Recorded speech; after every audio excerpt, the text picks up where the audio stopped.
সংসারে প্রতিদিন প্রায় একই রুটিন থাকে, তবে এই একই রুটিনের মধ্যে একটু ভিন্নতা এনে জীবনটাকে সাজিয়ে নিতে হয়। এই একঘেয়েমি জীবনের মধ্যে একটু আলাদা স্বাদ নিজেদেরই খুঁজে বের করতে হয়। তো হ্যালো এভরিওয়ান, আসসালামু আলাইকুম। কেমন আছেন আপনারা সবাই? আশা করছি সবাই ভালো আছেন এবং সুস্থ আছেন। তো আমিও আল্লাহর রহমতে ভালো আছি, সুস্থ আছি। তো সকালবেলা রান্নাবাড়া শেষ করলাম।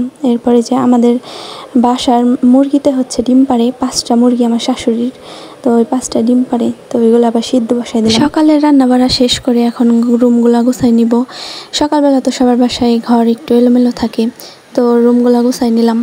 2 ঘরের রুমই গুছাই নিলাম, তবে 2 ঘরেরটা শেয়ার করলাম না।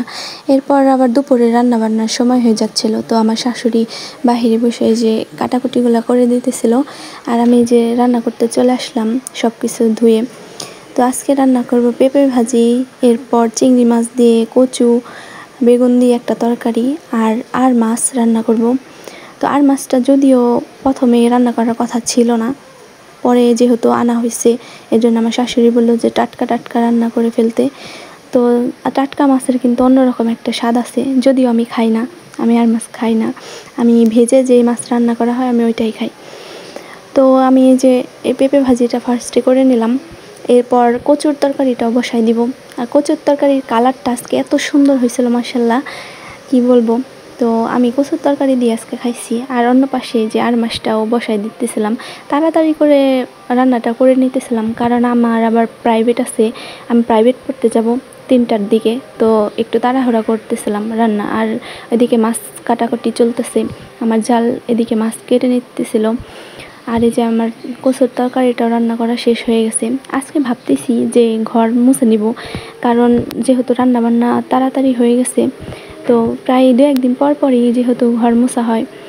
আর এই আমাদের রোডের সাথে বাসা, এর জন্য একটু দ্রুত ময়লা হয়ে যায় ঘর। 2-1 দিন পর পর না মুছলে ঘরে কেমন যেন একটা ধুলার আবরণ পড়ে যায়, তার জন্য ঘরটা আমি মুছে নিতেছিলাম।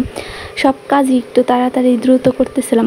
আমাদের ঘরে 3টা রুমের মধ্যে একটা রুমে আমার শ্বশুর শাশুড়ি থাকে, আর এই যে এটা আমাদের বেডরুম, আর পাশেরটা তো আমাদের ড্রয়িং রুম। ওই রুমে আমাদের দিনের বেশিরভাগ টাইমটাই ওই রুমেই কাটানো হয়, মানে রাত্রে শুধু এই বেডরুমে এসে ঘুমানো হয়, তবে বেশিরভাগ টাইমটা আমরা ওই ড্রয়িং রুমেই কাটানো হয়। অন্য একদিন আপনাদের সাথে আমাদের পুরো বাসার হোম ট্যুরটা শেয়ার করব ইনশাল্লাহ।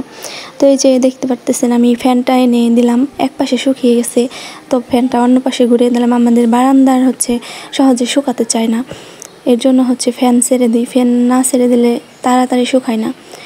তো আমার আজকের ভিডিও এই পর্যন্তই। সবাই ভালো থাকবেন, সুস্থ থাকবেন। কথা হবে নতুন কোনো ভিডিওতে। আর আমার চ্যানেলটা সাবস্ক্রাইব করে দিবেন, অবশ্যই সাবস্ক্রাইব করে পাশে থাকা বেল আইকনটি বাজিয়ে দিবেন, যাতে পরবর্তী আমার জীবনের গল্পটা আপনাদের কাছে সহজে পৌঁছে যেতে পারে। আল্লাহ হাফেজ।